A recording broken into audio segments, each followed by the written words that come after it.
maantana magaaladii Buuhoodle waxaa ka dhacday makeup la'aan ilaa la'aan aroosna waan leeyahay bishu markay dhamaato cashayna abti maxaad iskula sheekaysan xabibti waxaan u baahnaa koofeer aan xafladayda arooska aan ka soo labisto kana helo agabka ay aroosadu u baahan tahay alla xabibti miyaadan aqoon Saudi Beauty Salon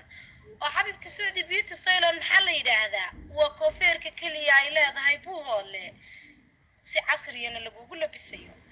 xaguu ku yaala xabibti qurxaysa xageeban ka heli karaa saacadan baan ku geynayaa Saudi Beauty Salon agabkay keentay ama hayso maxaa kamid ah waxay haysaa taashash cayn bacayna toobabka meerada kuwa xafladaha baybayda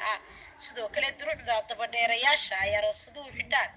baalaha keega lagu sameeyo oo ay nooca sidoo kale makeup aan hore loo hayn aan kugu dhidideyn 24 saac iyo wixii ka badanba ilaa aan jirkaaga isbedelayn waxna ku yeelay aadna u qurux badan haddaba Saudi Beauty Salon waa hoyga quruxda